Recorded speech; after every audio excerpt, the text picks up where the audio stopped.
അപ്പൊ നമുക്ക് എല്ലാവരും കൈവരിച്ചിട്ട് നമുക്ക് പാസ്സാക്കാം. അങ്ങനെ നമ്മള് വീണ്ടും ഒരു സ്റ്റേജ് കട്ടിങ്ങിലേക്ക് വന്നിരിക്കുകയാണ്. വിജയകരമായ 800 എപ്പിസോഡുകൾ ഇന്ന് പൂർത്തിയാക്കുന്നു. നമ്മുടെ പ്രേക്ഷകർക്കും പ്രത്യേകിച്ച് നമ്മുടെ ടെക്നീഷ്യൻസ് ഒരു വലിയ ടീം തന്നെയുണ്ട്. എല്ലാ ആർട്ടിസ്റ്റുകൾക്കും നമ്മൾ കാണുന്ന ആർട്ടിസ്റ്റുകളല്ലാതെ 2 ഗസ്റ്റുകളുണ്ട്.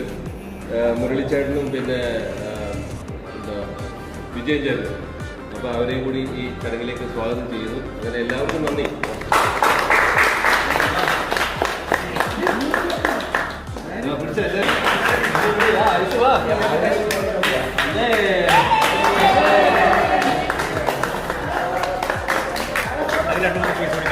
രണ്ട് മൂന്ന്